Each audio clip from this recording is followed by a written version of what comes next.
Hoi. Lije Spreeuwenberg. Margreet Gitsels. Margreet, je was net de brievenbus aan het Ja, er legen? zit niks in. Zit niks in. Margreet, ik heb een vraag.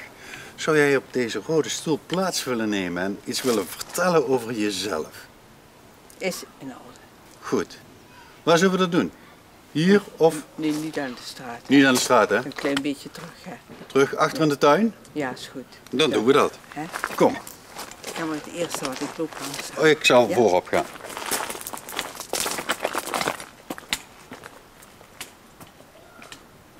Margreet, mag ik vragen hoe oud je bent? Ik ben 77. 77 Ja, ik jaar. kan niet meer omkeren. Getrouwd? Nee. Vrijgezel. Ja. Ja. Dus je woont hier helemaal alleen? Ja, in principe wel. In een mooie broekhuizen? Ja. Ja.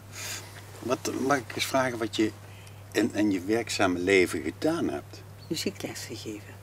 Muziekles. Hier in Broekhuizen? Nee, niet in Broekhuizen. Ik woonde vroeger altijd in het zuiden. Ik kom van het zuiden. Ik kom van Heerlen. Dat zie je. Ja, juist. En ik heb vanaf mijn jeugd, dat ik gestudeerd heb voor muziek, heb ik pianoles gegeven. Pianoles. Pianoles, juist. En toen ik dat examen had voor piano en ook les gaf, hadden ze in Heerlen op de muziekschool waar ik les gaf, idee om een klavecimbal aan te schaffen. Dus heb ik klavecimbales gegeven. Maar wat is het verschil tussen een klavecimbal en een piano? Ik ben amuzikaal Een dus. piano die heeft net als een klavecimbal toetsen, maar die slaat met de hamertjes aan. Ja. Dus dit is veel zachter geluid. En een klavecimbal slaat met kleine tangentjes aan en dat is dan net alsof je gitaar speelt. Oh. Zoiets moet je zich voorstellen. Het is Oké. niet helemaal hetzelfde, maar qua klank ligt het in die buurt. En toen heb ik dat geleerd. En dat was nog eens 4, 5 jaar studeren. Dus Maar klavecimbal, hè? ja. Dat hoor je toch niet meer zo vaak, of wel? Nee, niet zo erg vaak, maar toch heb ik veel. Met de klavecimbal kon je veel samenspelen. En dat vond ik leuk om met mensen te spelen. Of in een orkestje mee te spelen. En dat heb ik wel veel gedaan. Dus de voorkeur ging van jou uit naar de klavecimbal? Ja, want anders had ik het niet erbij geleerd. Ja. Hè. En je moet ook een instrument aanschaffen weer. En dat is niet niks. Hè. Ja. Maar je zegt, ik ben in het zuiden geboren, Ja, lang les gegeven, ja, maar uiteindelijk wel in het mooie Noord-Limburg terechtgekomen. juist met een omweg. Want ik heb ook nog les gegeven aan de Moezel in Bernkastel en Trabach.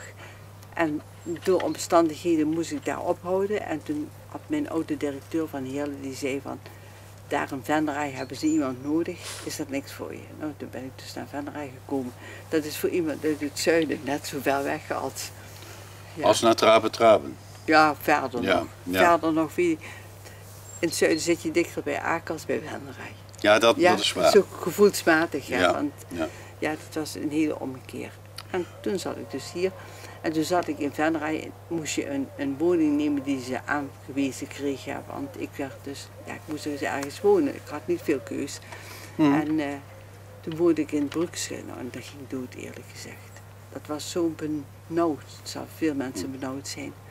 En toen heb ik dit huis gevonden. Niet zoals het nu is. Dus naderhand is het aangebouwd een stuk.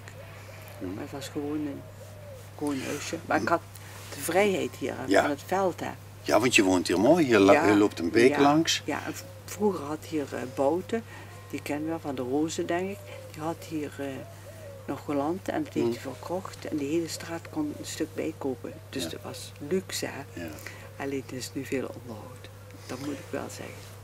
En De hondjes, niet getrouwd, maar wel 2 hondjes. 2 metgezellen, hè? Jazeker, altijd gehad. Zijn het mannetjes of Nee, vrouwtjes. vrouwtjes? Ja. En ze heten Dit is Curly en dat is Laika.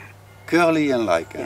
En het zijn altijd van die hondjes geweest. We hebben altijd hondjes die ergens te oud waren, die een kwaaltje hadden, die weet ik wat. Ja, dan zei ik, kom maar bij mij. Maar die blijven wel vreselijk rustig, zeg.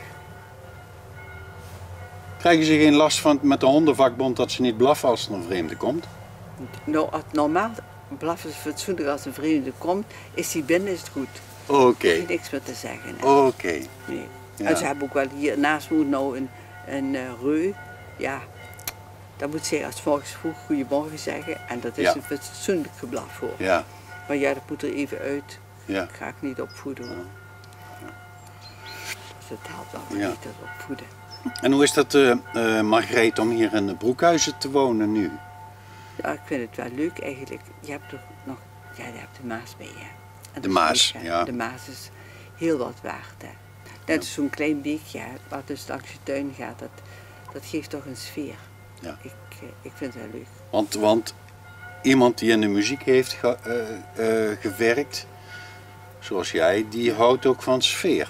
Ja, natuurlijk. En van de natuur. Ja, echt. Ja. Want ik heb de tuin zelf aangelegd. Nee, echt waar. Is niet gebeurd, maar zo voor en na. Je Ja. kijkt eerst even een stuk grond, dan krijg je met z'n allen gras hier genomen.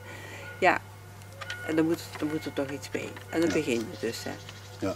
Ja, dat is wel mooi met die doorkijkjes zo overal. Nou ligt hier ook nog een of ander boekwerk. Ja, Want jij hebt een oma. Of oma, maar Een goed. oma, en die oma, mijn oma is in 1903 vanuit, dat heette toen Oost-Pruisen, dat is nou een deel van Polen, hier naartoe gekomen en is getrouwd hier in Venlo. Dus als ik het goed heb, zit er een beetje Duits bloed in u. Ja, veel. Müssen wir Deutsch reden jetzt Ja, dan? nee, helemaal Oké. niet. Maar mijn grootvader woonde in Venlo, is een bekende, Gitsels is een bekende familie daar. Ja. En mijn oma trouwde dus van de achteruit, want die hadden zich kennen geleerd door, dat land heet de graanschuur van Europa. Oké. En mijn grootvader was groothandel in graan, dus heeft zich daar ook zijn vrouw meegenomen. Mhm. En mijn oma had een zus, die was kloosterzuster, en die heeft de oude recepten van hun moeder opgeschreven. Oké. En dat is per hand gedaan. En ik had dat boek. En dat heeft haar zus geschilderd. Die schilderde en die heeft dat helemaal, de recepten geschreven en erbij geschilderd. Kijk Oké. bijvoorbeeld hier, kijk zo'n dingetjes erbij Zo'n gemaakt. tierlantijntjes erbij. Juist. En toen, mijn oma die is dus naar hier gekomen en er was een heel verhaal, maar die is nooit meer terug geweest in de heimat. Hè. Ja. En ik was, als kind ben met mijn oma opgevoed, het was de oorlogstijd, hè, dus iedereen woonde bij elkaar. En ik wist enigszins ervan en ik dacht, dan moet ik nog eens ooit daar gaan kijken. Hè, want zij is er nooit geweest. Ja. Nou zaten wij weer vrienden aan tafel en die vrienden, die mevrouw die komt uit Litouwen. En die had me al geïnspireerd. Ik denk, die moet ik hier doen. We zaten daar koffie te drinken en toen zei haar man, ik ben net wezen kijken, we kunnen begin augustus met een vliegtuig tot Polen en ik ben er ook en dan gaan we met z'n allen daar even kijken. Dus gedaan.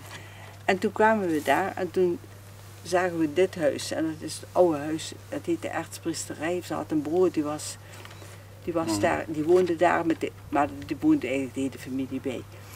En er is ook niks meer over. Hè. En toen heb ik gedacht van, dat moet ik ook wat doen. Geven we toch dat boek uit, voordat het in een museum komt te liggen en maar dood ligt. Ja? Ja. En toen hebben we dat hele boek Uitgebracht. uitgegeven. Dat is Ja, dit boek? dat is dat boek. Dat is begonnen dat meneer Hermans hier van het krantje van Boekhuis, weet je Ja. wel, die heeft dat helemaal overgedrukt. Want ik kon dat niet lezen, wel, ik had dat nog nooit gelezen. Achteraf weet ik dus dat ik daar een hoop recepten uitmaakte. Maar kijk, dit is een oud schrift. Ja. En En het dit heeft dateert van welk jaar? 1903 is ze getrouwd. 1903. Ja, dus het is echt 100 jaar oud. is de moeite waard, hè. En dat Meer dan noemen ze, 100. Ja. dat heeft een keurige naam, die schrift. Nou, dat kan ik natuurlijk nog niet vinden. En toen hebben ze vanuit een blaadje daar in Duitsland, het Heimatblaadje heet dat, hebben ze een advertentie gezet, wie kan dat nog lezen? Wie kan dat nog vertalen? En daar kwam een echtpaar dat wilde dat doen, gratis. Nou, die hebben dat dus allemaal keurig netjes vertaald en in gewoon schrift overgezet.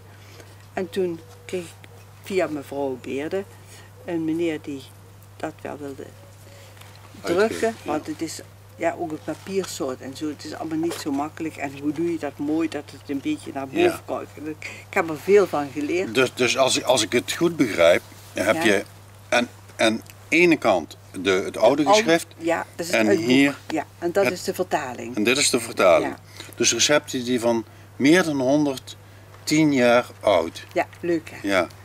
Maar wij maakten ze thuis zo, want toen ik het één keer kon lezen, toen dacht ik, oh, maar dat ken ik, want het aten we altijd. En het heet Oma's Anna's kochboek met recepten ihrer moeder. Ja, en Reubel. Reusel. Reusel. Dat heet nu Ressel. Ressel. Dat is nou Pools geworden, hè. Rond 1900. 1900, juist. En dan heb ik hier achterin heb ik de mensen staan. Dat is die oude oma, Ja. die dit zo kookte. Ja. En Oké. dus de hele familie achteraan. De meneer die in die Ja. pastorie woonde, dat is zijn broer, die is architect. Dat is de zuster die het geschreven heeft, dat is mijn oma. Dat is mijn oma toen ze ging trouwen met mijn vader, hè. Mhm. Wat een snoekeltje. En dat zijn nog, dat is zijn huishoudster, zijn zus, die heeft dat huishouden gedaan. En een dochter die daar altijd gewoond heeft. En dit was dus de ellende, moest kijken hoe dat uit heeft Ja. gezien. En nou zijn die mensen toch begonnen met Met het restaureren. het restaureren. Ja. En ik ben in Nuis geweest, rond de Kerstmis, dan komen die allemaal bij elkaar. En daar had ik een uitnodiging voor en toen heb ik gezegd van, als we nu wel zo ver komen dat we met zo'n boek, dan kan ik niet het huis Ja. hernieuwen, maar als we maar een klink aan de deur kunnen maken, dat mensen weer kunnen kloppen voor hulp. Ja. Hè? Ja. Dus, Ja. toen zijn ze begonnen, dus zo was het vroeger, zo was het toen ik het zag. Mhm. En nu, daar staat het, en hier staat het daaronder, op. daar zijn ze ermee begonnen. Ja. En dat is in Polen. Hè? Ja, nu Polen, hè? Ja, nu Ja. Polen. Ja. Ja, nou, dus ze ziet het er al aardig op. Ja, leuk toch? Hè? Ja. Ik vind het leuk dat er wat gebeurt. laat ik het En zo daar hebt u zeggen. eigenlijk dan ook een bijdrage aan Ja, geleverd. zeker. Er komt nog een bijdrage aan. Hè. En we hebben ook in dat blaadje een paar keer recepten geschreven en opmerkzaam gemaakt op. En een meneer die schrijft de geschiedenis van. Ik had nog oude boeken. Dus ze doen er veel moeite voor om het duidelijk te maken wat het was en wat het is. Hè. Ja. Ja. Dat is toch een rijk ingevuld leven van u, hè? Ik vond het ontzettend leuk. En weet je, ik kon niet meer veel, maar dat kon ik nog. Hè. Ja. Ik moest een beetje voezelen. Ja. Je ziet dat. Ik heb een handtekening eronder Ja. gezet die helemaal niet van mij is. Die wel van mij is, maar van een oud examen. Ja, ja. Kijk, en Een dat- beetje koetelen. Ja, dat moet ook wat hebben. Hè. En heb je nou ook zelf wel eens van die recepten uitgeprobeerd? Ja, Of zo ook lekker... we aten overklept? dat thuis. Ja. Altijd. Het is Ja. dat echt dat ik dacht van, hé, zo maakten wij dat toch ook. Hè. Ja. Dat is Ja. een hele ontdekking hoor. Zeg maar, Greet, maar... want je bent dus eigenlijk altijd alleen gebleven. Ja. En kijk, ze laten zich horen. Dus, altijd, nooit de behoefte gehad om een man te zoeken of te krijgen? Of, Ik had het te druk. Ik had gewoon te druk. druk? Ja. Ik was voor alles werd ik ingeschakeld en ik heb overal heel veel bijdrage geleverd. Maar ja, het ging zo. Het leven ging zo en niet anders. Ja, Ja. Kijk, ze noemen dat een Sutherland handschrift. Dat oude ding. Sutherland handschrift. Ja, hier, kijk, dat oude ding. Nou, tja, dat is heel mooi. En die exemplaren die zijn... dit boekwerk wordt in met name Duitsland uitgegeven. Heb ik in Duitsland moeten uitgeven, als Ja. kan niemand het lezen. En dat verkopen we nu voor, via dat blad hè, Ja. voor €22. Voor En 22 dat wordt dus helemaal in die pot gestopt. Ja, Dat is, maar hier Ja. over de grens kunnen we het dus bestellen. nee, je kunt bij mij bestellen, maar Ja. ik moet de grote reclame over dat blaadje hebben. Hè, want dan krijgen mensen uit die buurt die daar vandaan komen. Mhm. En wij doen het hier verpakken en dan breng ik het over de grens. Oké, dus In als, de Albeck. dus als er nou mensen zijn die Iets denken van oude recepten uit het voormalig Oost-Pruisische, Ja. willen we hier ook eens proberen. Die kunnen zich Ja. bij jou gewoon even Ja. melden. En dan smaken echt dingen heel leuk. Ja? Ja hoor. Staat er ook asperges in? Nee, maar er staat in karnemelkse pudding. Die Ja. gezond is ook nog. Ja. En dat zien ze vanzelf.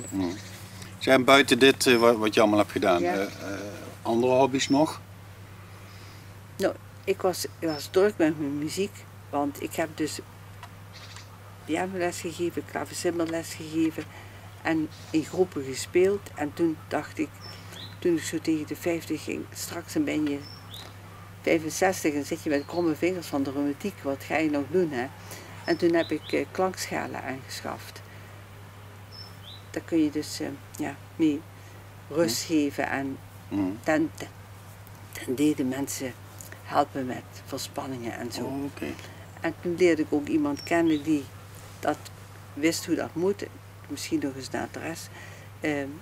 Naast de kerk in Veulen woont Ben van Gemert. Die kan met klanken werken, dat is ongelooflijk. Okay. Die kan het je niet leren, ja, want dan moet je vanuit jezelf veel doen. Hè? Maar daar heb ik een hoop hulp aan gehad om daarmee te beginnen. Maar ja, nu kan ik die dingen niet meer vastpakken, dus zijn we te zwaar. Gewoon allemaal dus vanwege de... Ja, dat is weg, dat is door de ziekte weggegaan.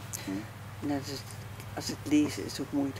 Ja. Ja, maar je luistert nog wel elke dag muziek, neem ik aan? Ik luister naar muziek, ik heb een goede zin, dus dat is... Altijd Omroep Rijndonk erop staan? Nee. Nee, ik heb er eruit. Nee. Dan moet je zeggen, dus ja, natuurlijk. Goed, ja, natuurlijk, maar ik weet niet wat het is. Weet je, we hebben ook een schotel. Ik geloof ook niet dat ik ook maar iets van Rijndonk kan krijgen. Oké, ja, volgens mij via de computer wel. Ik weet niet, ja, dat weet ik dus allemaal niet. Ik ben daar niet zo goed in. Maar met die klankschalen is het mooi werk. Heb ik ook, ben veel geweest bij kinderen met een beperking. Ja. En die zijn daar heel gevoelig voor. Ja, voor geluid, hele mooie hoogte, dingen. Ja, maar, dieptes, kleuren. Ja, een jongetje wat autist was en wat dan bij mij kwam even ook proberen op die schaaltjes. Dat is toch prachtig, hè? Dat zo'n dingen gebeuren. En dit boek is eenmalig dat het uitgegeven is geworden? Ja, het is eenmalig. Ja. Ik heb nog een hele hoop boeken, die moeten nog verkocht worden, maar ik doe geen tweede oplage meer. Nee. Dat kun je geloven, hoor. Nee, ja. Nee, dat is zo. Goed. Het was leuk om te doen, hoor, want je komt hele andere dingen tegen. Wat ik mij wel afvraag, u zegt ik woon hier alleen. U bent al op een respectabele leeftijd, 77. Ja. U hebt hier trapjes in de tuin. Is dat niet een beetje link? Ja, nou, die trapjes heb ik leren lopen, want eerst zei ze, moet je zo'n bruggetjes maken. Nou, dat heb ik allemaal niet gedaan, want dat kost me veel te veel. En ik heb een mantelzorger die me dus wat boodschappen doet en ook wel eens kijkt en zo. Hè. Dus ik ben niet eenzaam en ik kom nog heel goed uit. U verpietert niet? Nee, hopelijk niet. En dat wil ik ook niet doen. Want u heeft Laika en Curly nog? Ook nog, ja. En ik heb nog altijd de vraag, ik heb nog de tijd dat ik hier woonde, heb ik altijd orgel gespeeld in Klein Vinkter bij de paters. Oh, ja, dus die zitten nog op mij te wachten, maar ik durf het niet, want ik zie zo slecht. Ja. En ik weet maar goed, ik denk dat de paters tegenwoordig vandaag de dag ook wel zonder u orgelmuziek krijgen. Dat is toch erger, want dan heb je dit gebrom nog. Ja. Ik kan beter een stukje spelen. Hè. Ja, dat vind ik ook. En die oude dirigent daar, Dieu Hegger, die kende misschien. Die zou blij zijn als ik kon komen, want die wordt nu 87 en die speelt nog iedere week daar. Ja. Nou, dus neem je pet af. Hè. Muziek houdt je jong? Ja, zo is dat. Oké. Margreet, mag ik jou hartelijk danken voor dit interview. Heel graag gedaan. En natuurlijk de volgende keer wel even afstemmen op Omroep Rijndonk. Ja. Ik zal kijken wat het is. Ja, is goed. Dank u wel voor dit gesprek. Bedankt. Hè. Graag gedaan.